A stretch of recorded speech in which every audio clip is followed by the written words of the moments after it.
Hey guys, welcome to the HVAC Diaries.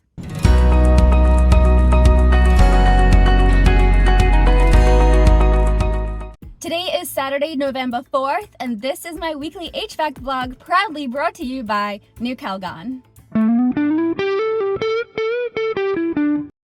I have a lot to say this week, and I also have so many videos. My camera is just so easy to set up. There's no setup time. I get so many videos to choose from, so let's see if we can get through this quickly today. I've got a few personal announcements at the end, so stick around for that. But let's take you on some HVAC adventures. I'll start off with the most interesting story of the week, which was a gas station that's new to us. This guy found us on Google, which I love to hear. And his walk-in cooler was not working. Well, it's not really a walk-in, it's walk-in for him, but it's a reach-in for his customers.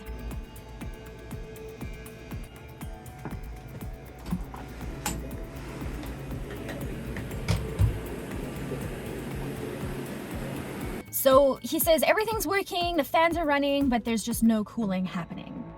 So we go over there, and it's one of those typical setups where he's got the cooler room, and then he's got his condensing unit on top of it, which is still inside the building. So we have to crawl like along this very, very comfortable place.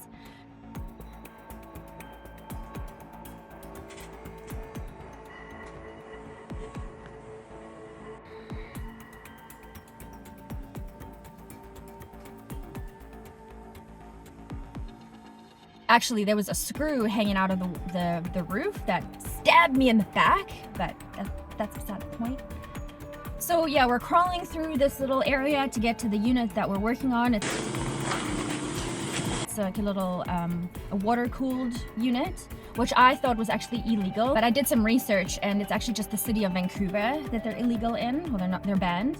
So he is in a suburb of Vancouver, so he's okay, but it's like a component graveyard up there. It's so messy. There's parts and tools and like old coffee cups. It's such a mess up there. And the parts that they have aren't little ones like you'd expect, like fan motors or contactors or stuff like that. They're actual significant parts like compressors and receivers and filter dryers and stuff like that, which is interesting.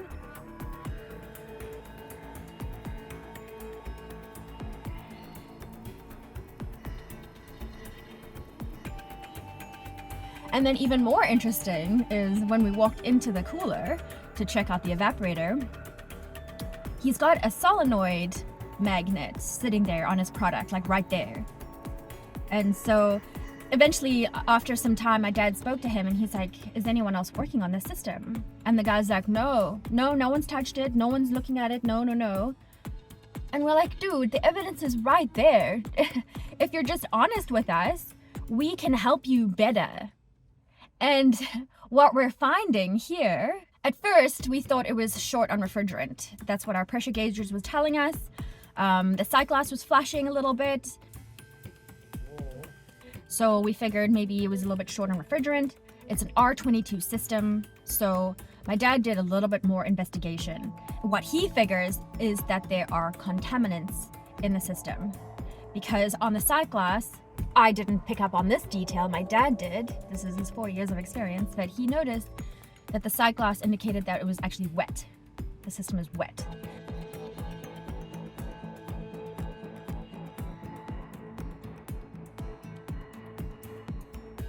So that means that if somebody else is working on the system, if they're opening it up and they're not vacuuming it out properly, that's what we could be dealing with here.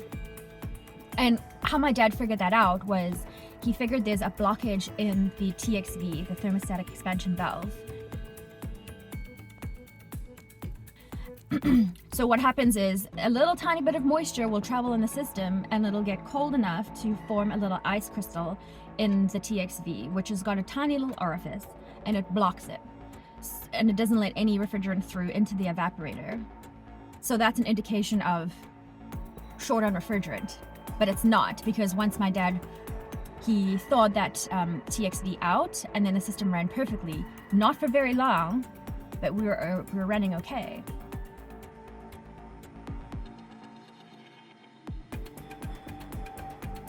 So if the guy's just honest with us and says, yes, I've had somebody working on it and this is what they did, or even what we're starting to suspect is, yes, I gave it a try, I tried to fix it myself, at least that'll give us an indication of what's going on and what we're facing. Because the fix for this kind of problem is to remove all of the refrigerant, to recover it all, and to discard it because it is contaminated, get rid of it in the proper way, evacuate that system out thoroughly, if possible, a triple evacuation, which, let's face it, he's not going to pay for. That it's very time consuming. Then we need a good filter dryer, and then we need to recharge it with fresh virgin refrigerant, which again, it's R22, and we just found out last week that R22 is now $1,000 per tank.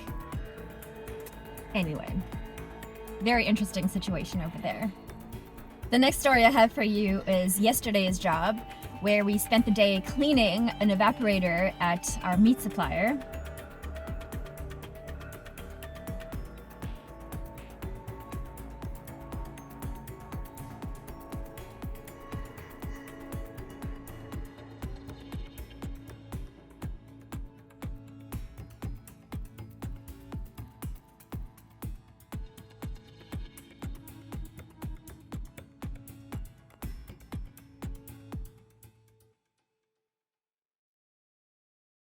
You know the one I speak about all the time.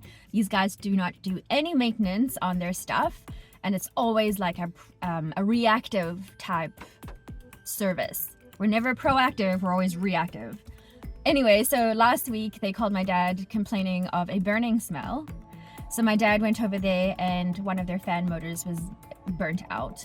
And if I'm not mistaken, it was the second one that had died. The first one had died a few weeks ago and they just didn't do anything about it, but this time they smelt the burning, and so now they've got no fans. So unfortunately the supplier didn't have the motors that we needed, so we ordered them in and they finally came in this week.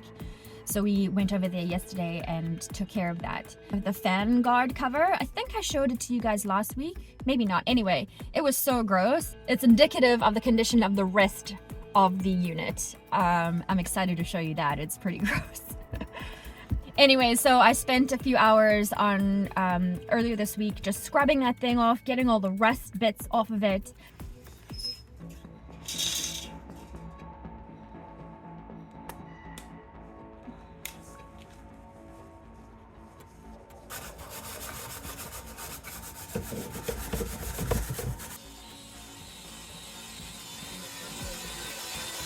I cleaned it off with some coil cleaner from New Calgon.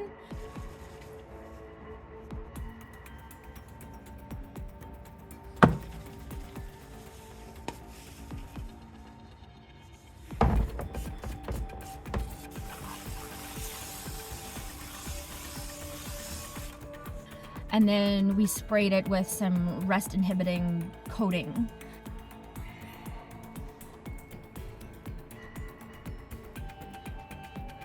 So we just had to remove one of the fan motors and the blades because the other one was already done.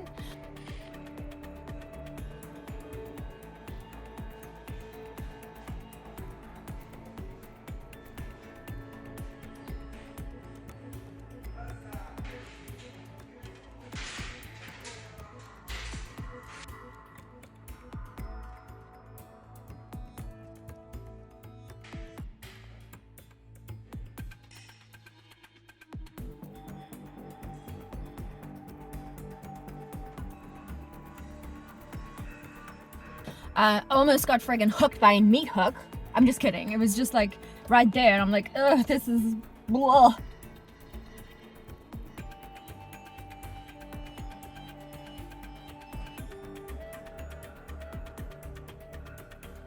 However, just letting you know that they don't use those meat hooks for actual meat anymore.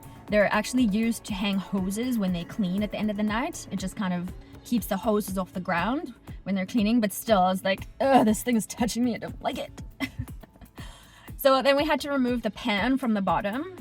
My dad unsecured it all, and it was all hands on deck to get that pan out because it's quite large and it's falling apart. So A, it's flimsy, but B, it's heavy because it's packed with rust bits on it.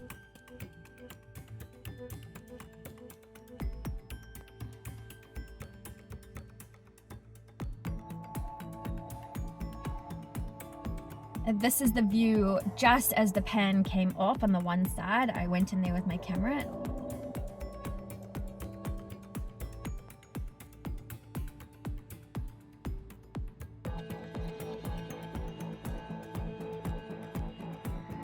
Anyway, we ended up taking that pan outside, directly outside, so we could get all that rust out of it, and also that we could hose it down outside.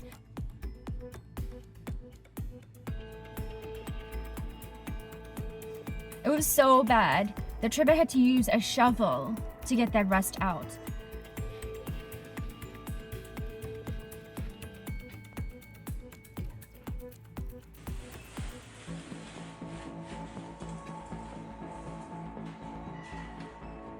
And that rust is part of the unit's disintegrating inside. It's just over time, that thing is 30 years old. It's just rusted over the years, and now that's in there. Well, it's not in there anymore. We cleaned it out.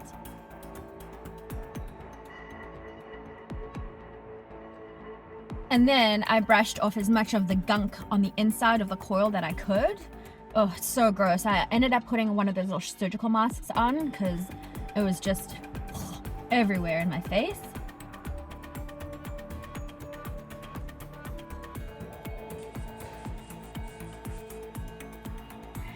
And then I got the sucky job of spraying the coil with our cleaner, our chemical cleaner. Well, it's not a sucky job. Trevor just got the more exciting job, but that's okay.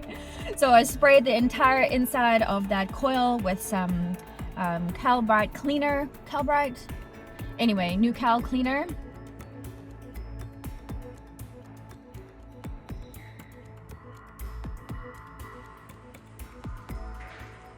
And it actually worked really well. And then we were able to use a hot water pressure washer that they have on site. They use it to clean off the room every day. At the end of the day, they just hose the thing down, they sanitize everything, and they hose it down with this hot water. So they let us use that on their coil, and it worked beautifully. But yeah, Trev got all the fun, got to use the pressure washer.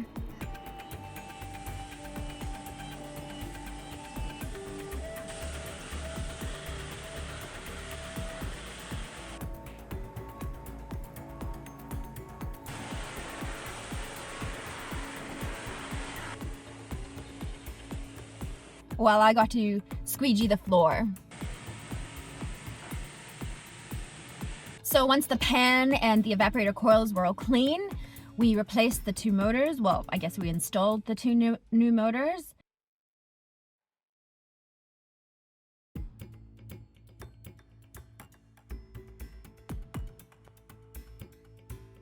Two new blades. So we're basically starting off with a clean slate. Then it was all hands on deck to get the pan back underneath the unit and secured.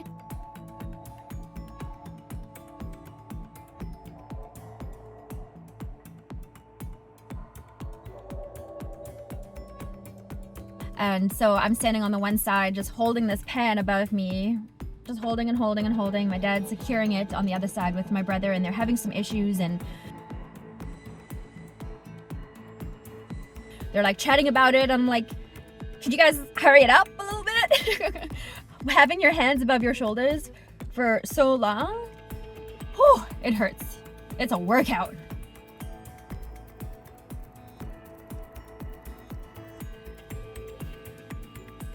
Once I'd put on the new fan blade on the first fan,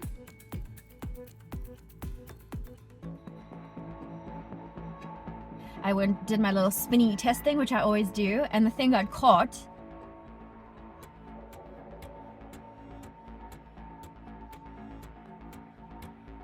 I was like, oh no, what the...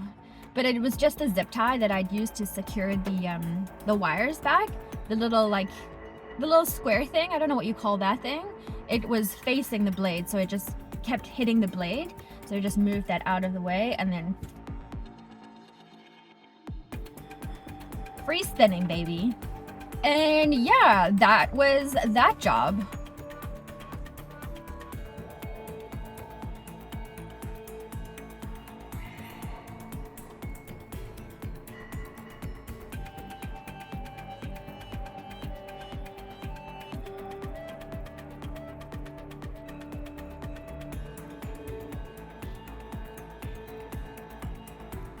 What a dirty job. Actually, I was a bit surprised at how clean my face was at the end of that job. I felt like I had coil cleaner everywhere. I felt like it was dripping in my hair. I eventually put my hood up as well. It was, anyway. Quite the day. I spent one day solo this week just doing some filter changes. My brother had the flu last week and actually most of this week. So he was out. My dad's truck went in for a service that day.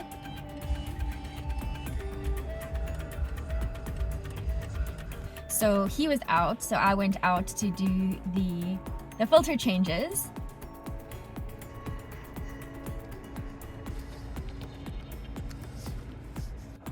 Want a chocolate bar? Yeah, I want a chocolate bar. Hey guys! I thought I would record a quick vlog on the go. Mostly because I'm working alone today, and you guys know how many more videos I take when I'm working by myself. I have a lot more patience and time. My dad dropped off his work truck this morning, so it'll be at Ford getting a little service all day long. And my brother is still under the weather with the flu. So I'm working by myself. Not exciting job today. I'm just changing filters at a multi-tenanted building. It's a one level. No, it's two levels. They've got a few different tenants. They've got a cafe and a vape shop, and there's a little clinic and a corner store, and then there's a liquor store, and above the liquor store there is a residential condo. So I got to go through the condo and up into their attic to get the units that serve the condo and also the liquor store down below. So yeah, it's not super exciting. I'm not even going on a rooftop.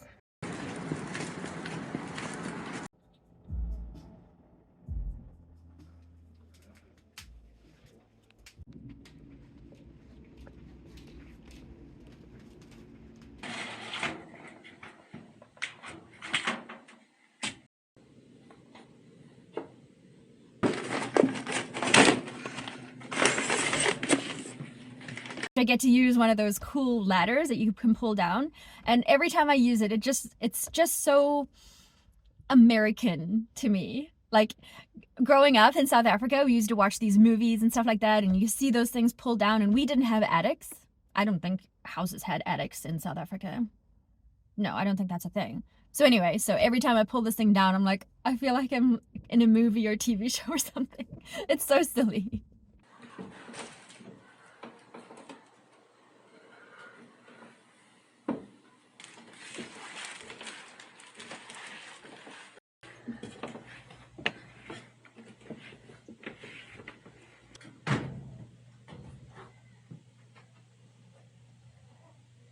But some of those furnaces that they've got there are just so, they're in such positions that it's difficult to get the filters out. One place I have to actually remove the entire door to this like little closet.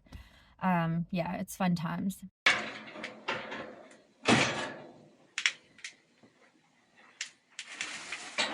So not only is this a problem, but this also.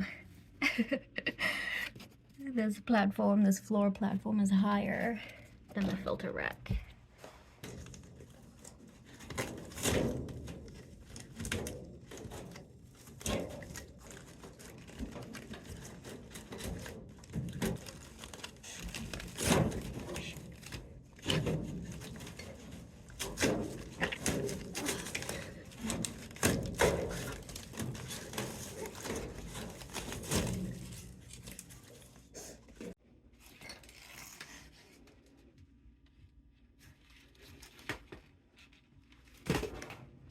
And the last story I have for you is not really a story at all. I spent 2 days in a classroom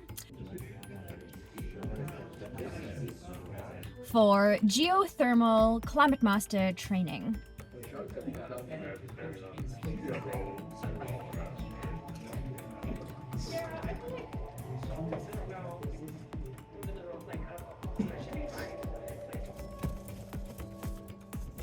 They gave us this wicked training material. So it was a 2-day training and this box of training materials. There's a massive binder, a little workbook, and also a water pressure gauge. Super cool.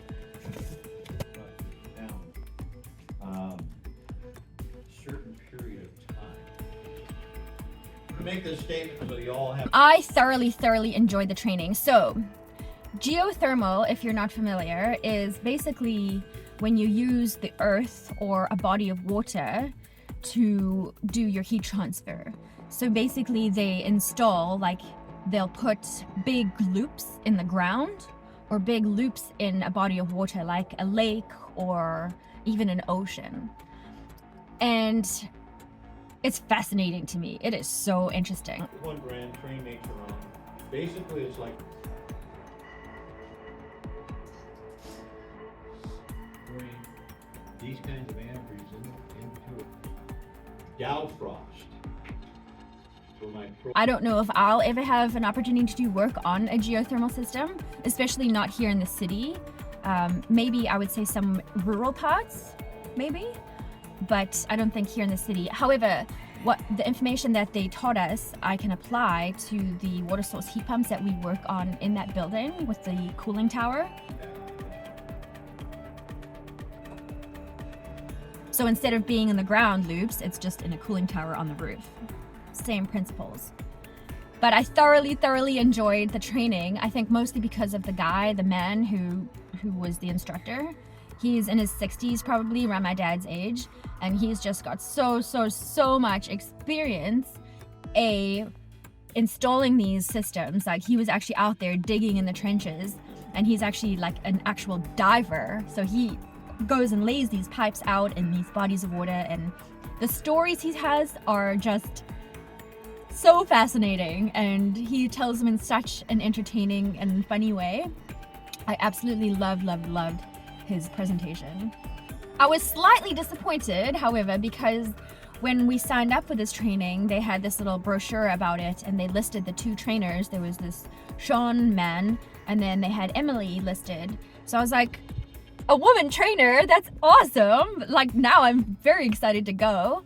But unfortunately, she only basically introduced herself. She said her name, and then she left the room, and then we didn't see her for the next 2 days, basically. So I did meet up with her the next morning, and we had a nice chat, and that was cool. But I was really hoping to see her at the front of the room presenting a little bit. I think it's important for us women to be seen in a room, even if it's not like the main focus. She doesn't have to take over the training by any means, but if she has, like, I don't know, just half an hour or something to speak about what she knows and what she does, that would be really cool. What I did appreciate, though, was Sean doing the instructing.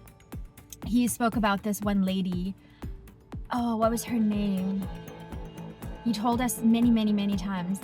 Anyway, she was the lead engineer on their control systems. So it would have been really cool to know a little bit more about her as well. But what I'm finding is that there are a lot of women in HVAC. They're just not on the tools. They are engineers, they're in sales positions, they are even business owners, but they're not on the tools. So, I don't know what to say about that. All right, in more personal news, last week, Jobber put out a video that included me that I just really enjoyed. I love the sentiment in the video, and obviously I love being part of it, so I'm gonna show it to you right now. If it took me 30 minutes to get the job done, it's because I spent the last 10 years mastering it. The early mornings, the late nights, the weekend jobs. Every hour spent learning my trade, perfecting every process, and providing 5-star service. You see, it's not just the hours you're paying me for. It's the true value of the dedication to my craft. Because it's more than just one job or minutes in a day.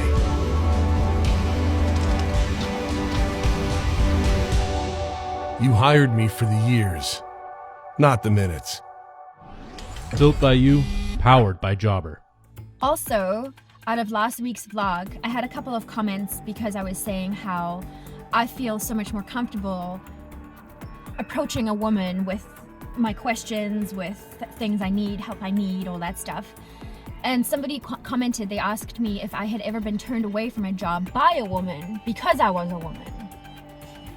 And personally, I haven't yet, but I do think that I will eventually in my career at some point. A woman is going to say, So I think they're either going to be like, you're not qualified, because I still think in the old way, how we've all been thinking this time, that it's a man's job, so I don't trust you as a woman to do this job. Or perhaps they feel threatened by me. Whatever their reason, I think there's always going to be those people that still have that mentality out there. I think it's going to take a long time for that to not be a thing anymore. Is it ever going to go away? I'm not sure. 100%, I'm not sure. But I think we're still making huge waves in the right direction. So I think we should just keep pushing and doing the things that we do. And if I may, just take this moment in time to remind you that this vlog is only my opinion, just my thoughts and feelings on things, on certain topics and things. I am only one tiny little person in this world trying to make it as best as I can, just like everyone else is. I truly believe that most people are just really doing the best they can with the resources and knowledge that they have. So remember that this is just my one person's opinion. And lastly, before I go, I want to let you know that I'm going on a trip. I'm very excited. I'll be joining my friends at New Calgon, and I am going to take you with me. Don't you worry. I will take you on my trip with me, and we will go to Florida together. So next week I am working, and then the following week I will be off. So get excited for a trip to Florida, you guys. All right, guys, that's all I've got for you this week on the HVAC Diaries HVAC vlog. Thank you so much for joining me again, and I look forward to seeing you next week with all of my adventures. Have a great one.